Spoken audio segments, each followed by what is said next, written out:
Media কৰ্মীসকলক ধন্যবাদ জনাইছোঁ। মই আপোনালোকক পৰিচয় কৰি দিব ওলাইছোঁ। মই কমল চৌধুৰী, চেণ্ট্ৰেল ছেক্ৰেটাৰী আৰু স্পৰ্টছমেনৰ মোক দায়িত্ব দিছে। মোৰ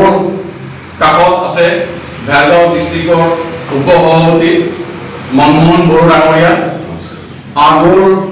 লগত আছে ভেৰগাঁও ডিষ্ট্ৰিক্টৰ উপ সভাপতি UPPLৰ গোবিন্দ দেৱনাথ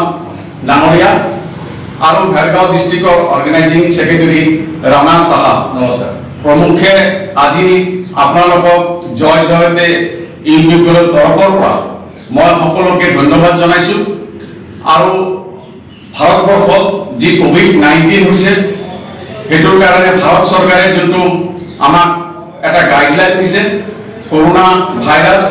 সকলোৱে সজাগ হ'বলৈ আমি আহ্বান জনাইছোঁ। ভাৰত চৰকাৰ গাইডলাইনত আমি সকলোকে ডিষ্টেন্স মেইনটেইন কৰি মাস্ক পৰিধান কৰি আমি চলিবলৈ আহ্বান জনাইছোঁ। আৰু আজি আপোনালোকৰ ওচৰত UPPL তৰফৰ পৰা আমি কিছু কথা আপোনালোকক তুলি ধৰিবলৈ ৰাখিছোঁ। আৰু আপোনালোকৰ মিডিয়া কৰ্মীসকলে আমাৰ গণতন্ত্ৰৰ চতুৰ্থ স্তম্ভ, সেইকাৰণে আমি মিডিয়াসকলক আজি UPPLৰ তৰফৰ পৰা কিছু ক'ব বিচাৰিছোঁ। আপোনালোকে ভালমতে জানে BTR চুক্তিত আমাৰ UPPLৰ কেন্দ্ৰীয় সভাপতি ডাঙৰীয়া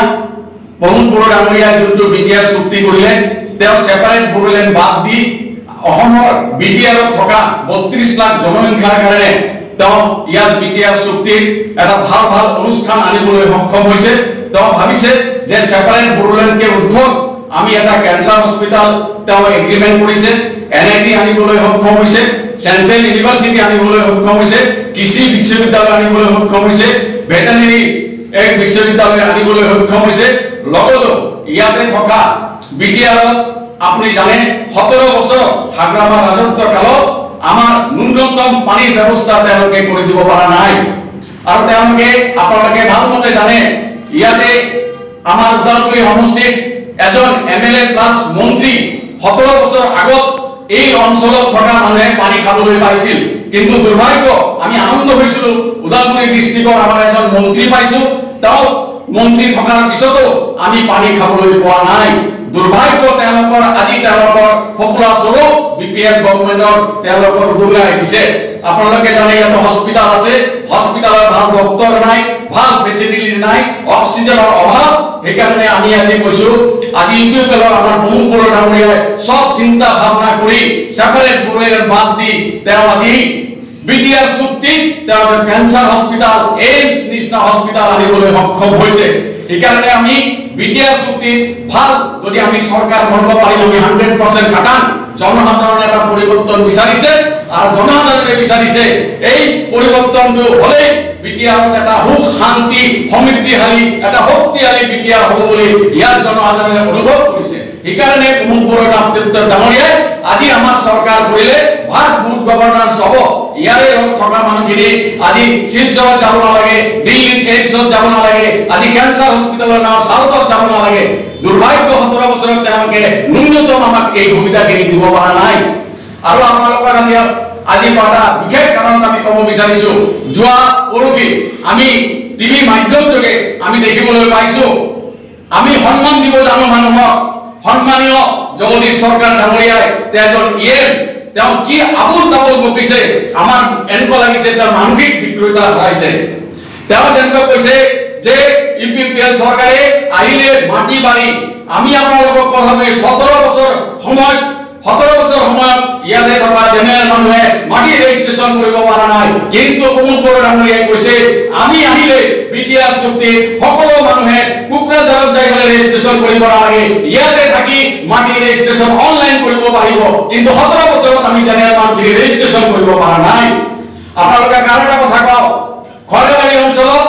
যোনটো ৰাণী পুখুৰী বুলি কয়, লেণ্ড এডভাইজৰী কমিটিৰ ৰাতিৰাম বড়ো তেওঁ চেয়াৰমেন আছিল, লোন সভা তেওঁ মেম্বাৰ আছিল, জগদীশ চৰকাৰ তেওঁ এজন পেৱাৰী প্ৰতিনিধি আছিল। থকা সত্ত্বেও ৰাণী পুখুৰী তেওঁলোকে মাতৃ প্ৰতিষ্ঠানৰ নামত তেওঁলোকে ৰেজিষ্ট্ৰেশ্যন কৰি দিয়া নাই। এই বুজা যায় BPF চৰকাৰে কিমান অনাবৰৰ আমাৰ চিন্তা কৰে আৰু ইয়াতে থকা বড়োসকলৰ কিমান উন্নতিৰ চিন্তা কৰে। তেওঁলোকে কোনোদিন চিন্তা কৰা নাই, কেৱল নিজৰ স্বাৰ্থ সিদ্ধিৰ কাৰণে তেওঁলোকে ইমান দিন কাজ কৰ্ম চলাই আছে সেইকাৰণে আমি ক'ব বিচাৰিছো বিটিআৰ চুক্তিত আমাৰ বিটি 100% আমাৰ কনফাৰ্ম 32 লাখ জনসাধাৰণে এইবাৰ ইউপিপিএল চৰকাৰ কৰিব আৰু ইউপিপিএল চৰকাৰ কৰিলে ইয়াতে থকা সকলো নাগৰিকক সুৰক্ষা প্ৰদান কৰা ভাল খুনা খোৱা পানীৰ ব্যৱস্থা কৰা ভাল হস্পিটাল ট্ৰিটমেন্ট কৰা এখিনি আমাৰ প্ৰধান কৰ্তব্য গুড গভৰ্নেন্স দিব এইকাৰণে আমি কৈছো খেতিয়কসকলৰ যিখিনি অৱস্থা সেইখিনিও আমি দূৰ কৰিম বুলি আমি আশা কৰিছো আপোনালোকে জানে যোনটো ননাইছেৰ ভাং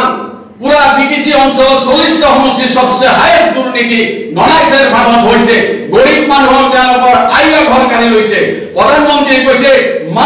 माँ मेरा बड़ा चीज होता है और माँ का घर ये लूट लिया हुआ है इसलिए मैं प्रधानमंत्री को विचारिसु सर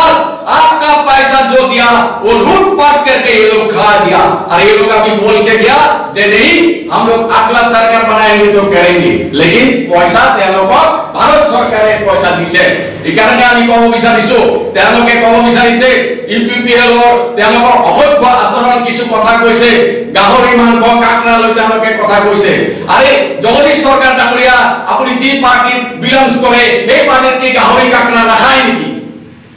তাক সুধিব বিচাৰিছো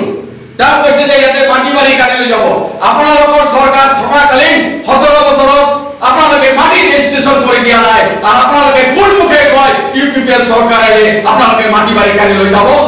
বৰঞ্চ তেওঁলোকে এটা কথা কৈছে যে আমাৰ ইউপিপিএল সৰকাৰ আহিলে আমি ঘৰতে বহি অনলাইনত মাটি ৰেজিষ্ট্ৰেচন কৰি দিম সেই সৰকাৰে কিবা মাটি কাটি লৈ যাব পাৰে নেকি আমি কেনে কৈছো বিটিসি গভৰ্নমেন্টত তেওঁলোকে কোন হক আছে যদি অনাবৰৰ কাৰণে নন বৰৰ কাৰণে 40% 2% চাকৰি তেওঁলোকে কোটা কৰিছে ইউপিপিএল সৰকাৰে যদি আহি যায় বিটিআৰ চুক্তিৰ প্ৰমোদ বড়ো কৈছে 40% অনাবৰৰ কাৰণে কোটা থাকিব তাতকে জনসাধাৰণৰ মই ধন্যবাদ জনাইছো মই অনুগ্ৰহ কৰিছো আপোনালোকে ভুল পথে পৰিচালিত নাযাব আপোনালোকক মই ৰিকুৱেষ্ট কৰিছো আপোনালোকে বিটিআৰ চুক্তি ইউপিপিএল সৰকাৰ গঠন কৰক